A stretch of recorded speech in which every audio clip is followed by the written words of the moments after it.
दोस्तों और दोस्तियों, प्लीज़ मेरे यूट्यूब पे फॉलोअर बढ़ाइए। मुझे अभी भी आपके प्यार और आपके सपोर्ट की काफ़ी ज़रूरत है। सीधा मुद्दे की बात पे आता हूँ। मैंने देखी फ़िल्म ट्वेल्थ फ़ेल। और अगर मैं इस फ़िल्म के बारे में कुछ कहना चाहूँ तो ये कि इस फ़िल्म के क्लाइमैक्स में एक जॉब इंटरव्यू है जो ये मनोज नाम का लड़का दे रहा है। और मनोज है अपना विक्रांत मासी। और हर बार इस एक्टर की एक्टिंग आप देख के सोचते हो कि अब इससे बेटर ये क्या करेगा। और मिर्ज़ापुर और ऐसी कई बहुत अच्छी परफॉर्मेंसेस के बाद अगर मैं ये कहूँ कि अब तक मैंने जितनी भी विक्रांत मासी की परफॉर्मेंसेस देखी हैं, ये उनकी सबसे शानदार परफॉर्मेंस है। तो ये जो मनोज नाम का लड़का है जो वो इंटरव्यू दे रहा है एक ऊंचे आईपीएस ऑफिसर या आईपीएस में सेलेक्ट होने के लिए, एक लाइन कहता है। उससे पूछा जाता है कि तुमने क्लास टेंथ कैसे पास की, कि चीटिंग करके, और क्लास ट्वेल्थ में तुम फेल क्यों हुए, कि उस साल चीटिंग ही नहीं करने दी गई थी। तो उससे ये पूछा जाता है कि चीटिंग करके क्यों वह तुम पास हो रहे थे। तो वो एक बड़े संजीदगी से और बड़े एक ईमानदार भाव से कहता है कि हमें मालूम ही नहीं था कि चीटिंग करना बुरा होता है। और ये इस फिल्म का इतना तेज़ी से चुभने वाला डायलॉग है। और यही इस फिल्म की सबसे बड़ी महानता है कि कैसे हमारे देश में कई जगहों पे ऐसे ऐसे सिस्टम मौजूद हैं जहाँ लोगों को एक बेसिक लेवल पर अच्छे और बुरे का फ़र्क ही नहीं मालूम होता। और मैं जो कि एक बड़े शहरों में पला बढ़ा इंसान हूँ, और मेरी किस्मत अच्छी रही कि मुझे हमेशा अच्छे स्कूलों में ही पढ़ाया गया। लेकिन जब मैं सोच रहा था थोड़ा सा, तो मैंने भी ये ध्यान दिया कि एक उम्र होती है जब आपके आसपास का वातावरण वगैरह ही डिसाइड करता है कि क्या अच्छा और क्या बुरा। और मैं भी कुछ ऐसे वातावरणों से गुजरा हूँ जहाँ पर अच्छे और बुरे की बेसिक डेफिनेशन ही क्लियर नहीं थी, है ना। तो ये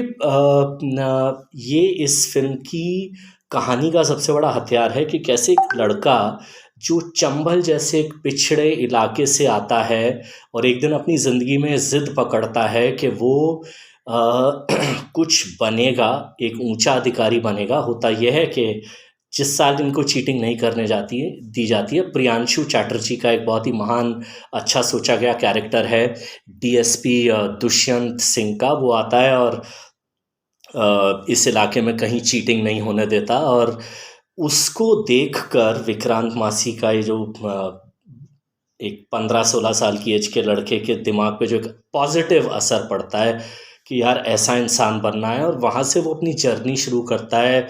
उसके परिवार की जो हालत है, गरीबी में बैठा हुआ परिवार, दादा फ्रीडम फाइटर थे, बाप भी वैसा ही एक उसूलों वाला आदमी है जो नौकरी से सस्पेंड हो जाता है, और पूरा परिवार स्ट्रगल कर रहा है। एक भाई कहीं दिहाड़ी पे काम करने लगता है, और कैसे ये लड़का, और बार बार वो जो दिखाया जाता है कि ये जो यूपीएससी और आईपीएस और पीसीएस और इसमें जो लड़के लड़कियां बैठते हैं, सब वो नहीं होते जो किसी एक सपोर्टिंग फैमिली से आए होते हैं कि अगर ये नहीं चला तो कुछ और कर लेंगे। कुछ लोगों के लिए कितना ज़िंदगी और मौत जैसा एक सवाल होता है, और उनके पीछे की क्या कहानियाँ हैं, वो इस फिल्म में बड़े इंटरेस्टिंग ढंग से उभारा गया है। और एक ख़ास सीन है जो अंशुमन पुष्कर नाम के एक्टर का कैरेक्टर, जो खुद फेल हो जाता है क्वालिफाई करने में, और फिर एक टी स्टॉल चलाता है जहाँ वो फ्री में इस तरफ के लड़के लड़कियों को ट्रेनिंग देता है। और वो एक जगह कहता है कि कैसे क्यों आते हैं, एक शहर का लड़का बैठा हुआ है जो कह रहा है यार ये लोग क्यों आ जाते हैं जब ये डिज़र्विंग ही नहीं है और ये पूरे देश का टाइम वेस्ट कर रहे हैं। वो ऐसी एक एरोगेंट स्पीच जैसी दे देता है, तो उसको जो ये काउंटर देता है ये कैरेक्टर, वो एक बहुत अच्छा सीन है। कुल मिला के एक बहुत ही पॉजिटिव कहानी है कि कैसे बार बार फेल होने के बावजूद बहुत ही टफ सिचुएशंस में लाइब्रेरी में मनोज रह रहा है, टॉयलेट तक साफ कर रहा है, फिर पढ़ाई कर रहा है, फिर आटा चक्की के एक सेटअप में काम करना लगता है और आटा चक्की के बाजू में ही वो हर रात को सो के अपनी पढ़ाई करता है। इसके अलावा बहुत ही रियलिस्टिक ढंग से दिखाई गई एक फ़िल्म है और ये भी इस फ़िल्म की एक अच्छाई है कि सब बुरा-बुरा नहीं, कि कैसे अच्छे लोग भी हैं सिस्टम में जो ऐसे लड़के-लड़कियों को आगे आने देते हैं। जैसे वो जो एक जो लेक्चरर का जो कैरेक्टर है कि जब आप आईएएस बने तो ऐसे बने कि कुर्सी की वजह से आपकी इज़्ज़त हो, ऐसा नहीं, आपकी वजह से कुर्सी की इज़्ज़त हो, आप ऐसे बने। और वो जो फाइनल कमेटी जो मनोज के केस को डिसाइड करती है, उसमें जिस तरह के लोग दिखाए गए हैं, तो फिल्म में एक पॉजिटिविटी भी है, एक किस तरह की नेगेटिव चीज़ें हैं सिस्टम में वो भी है, और एक बड़ी प्यारी सी कहानी है कि कैसे एक बहुत दूर दराज के गांव से आया हुआ लड़का फाइनली जाके आईपीएस के लिए क्वालिफाई करता है। और बहुत ही एक इमोशनल सीन है एंड में, जब वो इन्हीं दुष्यंत सिंह के पास जाता है और वो दुष्यंत सिंह का सीनियर है और दुष्यंत सिंह उसे सल्यूट करते हैं। बहुत ही अच्छी एंडिंग है फिल्म की।